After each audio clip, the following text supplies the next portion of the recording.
Me revoilà, ça fait longtemps que je n'ai pas posté ici quelque chose. Alors aujourd'hui, j'ai envie de vous partager un petit conseil psycho-énergétique là qui émerge. On remet les pieds dans le plein un petit peu avec cette histoire d'auto-sabotage.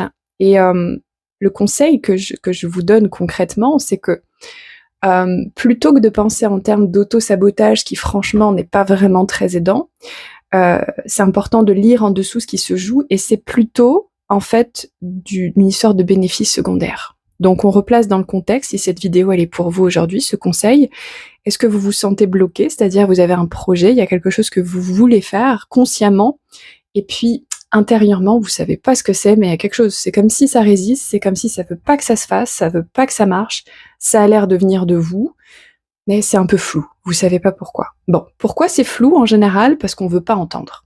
Cette part-là de nous qui résiste, en fait, elle a quelque chose à dire, mais nous, on a décrété que c'était pas cohérent et que c'était pas juste, donc on n'écoute pas, et on essaie de se focaliser sur il faut faire, il faut faire, il faut faire.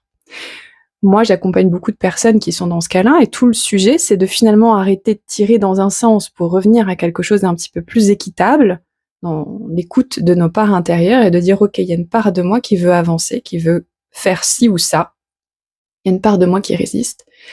Je vais arrêter de partir du principe que cette part-là, elle a rien compris, pour me dire, tiens, en fait, part de moi là qui résiste, peut-être t'as compris quelque chose que moi j'ai pas vu.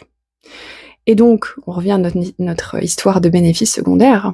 Finalement, toi, la part de moi qui résiste, est-ce que tu essayes de me dire que peut-être c'est pas pleinement sécurisé? Si moi j'avançais vers ce projet-là, cette intention-là, est-ce que tu veux dire qu'il y a quelque chose que je risquerais de perdre en route? Peut-être il y a quelque chose en lien avec la sécurité ou l'affectif, c'est souvent ça, ou la sécurité familiale, ou l'équilibre en tout cas familial, ou alors n'importe quelle peur que cet équilibre-là de base ne suive pas dans le projet qui avance.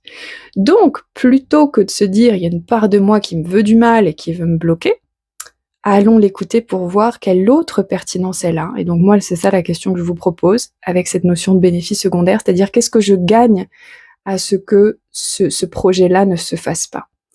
Et si vous écoutez vraiment avec ouverture du cœur et de l'esprit, vous allez voir que il y a forcément une réponse. Il y a forcément une réponse qui est très juste et qui est aidante et débloquante à partir du moment où vous êtes d'accord pour l'écouter vraiment.